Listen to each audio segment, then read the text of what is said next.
বিগত সরকারের প্রভাবশালী মন্ত্রী আনিসুল হক কিংবা জোনায়েদ আহমেদ পলক, একইভাবে ব্যাংক খাত থেকে হাজার কোটি টাকা লোপাটের অভিযোগ থাকা এস আলম গ্রুপ কিংবা বিদেশে বিনিয়োগ থাকা বসুন্ধরা গ্রুপ, ইতিমধ্যে তাদের দেশে বিদেশে থাকা সম্পদ জব্দ করেছে দুদক। ৫ আগস্টের পট পরিবর্তনের পর বিগত সরকারের সময়ে সুবিধাভোগী এমন ব্যবসায়ী রাজনীতিবিদদের অবৈধ সম্পদ অর্জনের অভিযোগে মামলার পাশাপাশি আদালতের মাধ্যমে সম্পদ জব্দের নির্দেশনা পাচ্ছে দুদক। গেল ৬ মাসে দুদকের তথ্য বলছে ৭৪টি আদেশের মাধ্যমে দেশে থাকা স্থাবর অস্থাবর ১০,৩১০ কোটি টাকা ও বিদেশে থাকা ১৬৫ কোটি টাকা সম্পদ জব্দের আদেশ দিয়েছে আদালত। যদিও বিদেশে থাকা সম্পদ আদৌ বাজেয়াপ্ত হচ্ছে কিনা তা খতিয়ে দেখা উচিত বলে মনে করেন দুদকের সাবেক এই মহাপরিচালক।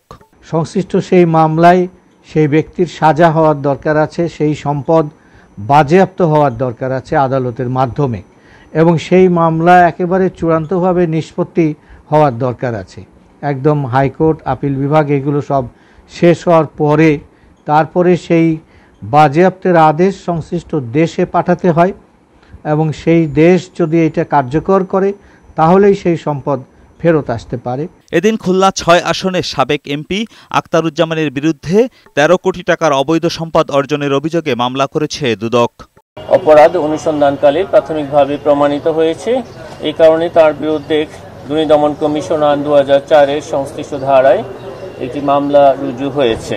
মামলা হয়েছে ঢাকা দক্ষিণ সিটি কর্পোরেশনের ৫৯ নং ওয়ার্ডের সাবেক কাউন্সিলর আকাশ কুমার ভৌমিক ও তার স্ত্রীর বিরুদ্ধে। এজাজুল হক মুকুল, বৈশাখী সংবাদ, ঢাকা।